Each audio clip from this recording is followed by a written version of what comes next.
Verbeel jou vir 'n oomblik. Wat as jou hele lewenspad, alles wat jy is en alles wat jy sal wees, nie 'n storie is nie, maar 'n wiskundige vergelyking? 'n Enkele, presiese punt in 'n driedimensionale ruimte. Dis 'n vreemde gedagte, né? Maar dis presies die idee wat ons vandag gaan uitpak. Dink 'n bietjie daaroor. Elke besluit wat jy neem, elke emosie wat jy voel, elke oomblik van insig, alles saamgevat in net 3 getalle, 'n stel koördinate, jou unieke posisie in die groot tapisserie van die heelal. Dit klink dalk 'n bietjie vergesog, so kom ons begin by iets wat ons almal ken. Ja, ek weet, dit klink soos iets uit 'n hoërskool wiskundeklas, die X, Y en Z-as. Dis die stelsel wat ons gebruik om alles te karteer, van die geboue om ons tot die karakters in 'n videospelletjie. Dis logies, dis voorspelbaar, dis 'n bietjie vervelig om eerlik te wees. Maar nou, en dis waar dit regtig interessant raak, gaan ons hierdie bekende stelsel heeltemal herverbeeld. Dink daaraan nie meer as 'n statiese rooster nie, maar as 'n lewende, asemhalende verhoog. 'n Speelveld waar al die kragte wat ons lewens vorm, met mekaar kan dans en bots. So, om hierdie verhoog te verstaan, moet ons eers die reëls ken, né? En die reëls word gedefinieer deur die asse. In hierdie nuwe stelsel verteenwoordig elke as 'n diep fundamentele deel van wat dit beteken om mens te wees. Kom ons kyk gou na alle. Hier is ons bloudruk. Die X-as, dis die ryk van pure logika en wiskundige skoonheid, perfek vir persoonlik deur Mozart. Dan het ons die Y-as, dis wat dinge deurmekaar raak. Dis die as van emosie, van keuse en die karakter Noersema is die dryfveer daar. En laastens, die Z-as. Dis die dimensie van geloof, van hoop en daardie oomblikke wat jou lewe heeltemal verander, gedryf deur omoed. Kyk net na die kontras hier. Aan die een kant, op die X-as, het jy Mozart. Vir hom is die wêreld 'n simfonie, 'n reeks perfekte, logiese akkoorde, alles is struktuur, harmonie. En dan, aan die ander kant, die Y-as, het ons Noersema. Haar beweging is glad nie logies nie. Dis 'n warrelwind, 'n stormagtige soeke na vryheid, aangevuur deur die diepste konflikte van die hart. En hier is die sleutelwoord, vektore. Hierdie is nie net statiese waardes op 'n grafiek nie, glad nie. Hulle is kragte. Hulle het rigting, hulle het momentum. Mozart se logika trek jou in een rigting, Noersema se emosionele stryd trek jou in 'n ander, en Omoed se reis na hoop, wel, dit trek jou opwaarts. Elkeen probeer daardie enkele punt van bestaan op hierdie kosmiese grafiek skuif. Goed, ons het ons asse, ons het ons karakters, ons vektore, maar waar presies speel hierdie ongelooflike drama af? Kom ons stap nou op die verhoog self en ontmoet 'n baie raaiselagtige figure wat daar rondloop. Stel jou dit voor, 'n eindelose vloer wat bestaan uit 6-hoekige teëls, amper soos 'n honingkoek. Maar hierdie is nie sommer enige vloer nie. Dis die oppervlak waarop hierdie kragte, logika, emosie, geloof lewend word. Dis die plek waar hulle met mekaar begin interaksie hê. Dis waar die spel begin. En op hierdie verhoog verskyn daar iets anders, 'n koeborg. Hierdie figuur is nie deel van ons 3 asse nie. Dis iets buite die stelsel, miskien 'n waarnemer, 'n skeieregter, wie weet.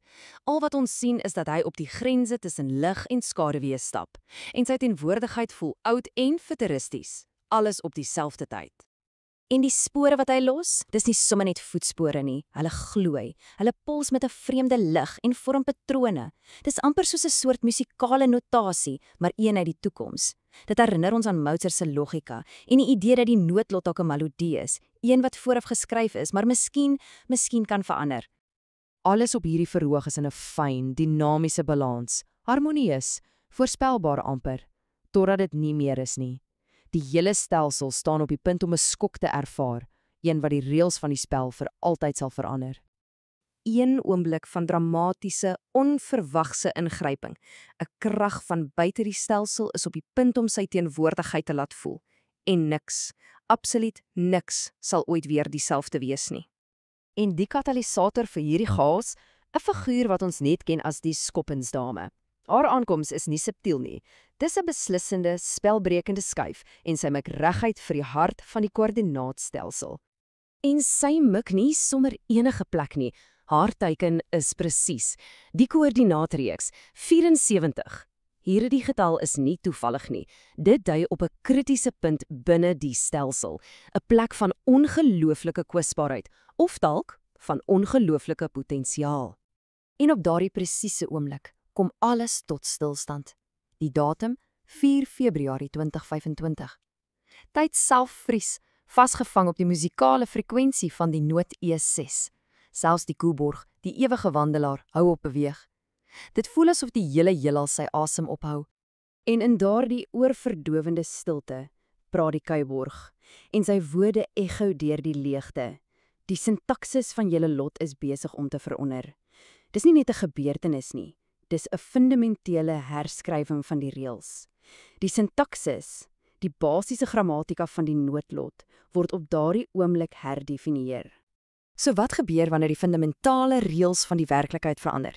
Wel, die stelsel kan nie dieselfde bly nie.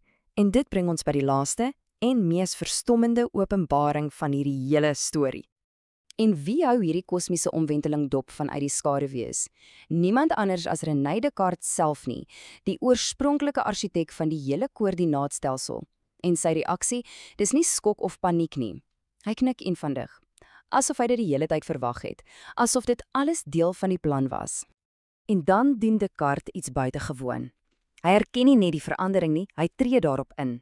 Hy neem sy skepping, sy perfekte driedimensionale stelsel, en hy voeg 'n vierde dimensie by. Die X, Y en Z-as word nou aangevul deur iets heeltemal nuuts, die as van simbole. En dit, my vriende, is waar dit regtig diep raak. Dink daaroor. Wat beteken dit as die simbole wat ons skep, ons kuns, ons taal, ons stories, ons mites, 'n werklike, meetbare koördinaat van ons bestaan word? Die uiteindelike boodskap is dus die volgende. Die mens se vermoë om betekenis te skep word 'n fundamentele, heelal veranderende krag. Ons is nie meer net passiewe karakters wat op 'n grafiek rondgeskuif word nie. Nee. Ons het die vermoë gekry om die grafiek self te help teken. En dit los ons met een laaste groot vraag. Na die skoppingsdame se ingryping en na die toevoeging van hierdie nuwe as van simbole, wie hou nou eintlik die pen vas? Is dit Descartes? Is dit die Koeborg, of is ons, deur die betekenis wat ons elke dag skep, nou die mede-auteurs van ons eie wonderlike, ingewikkelde lot?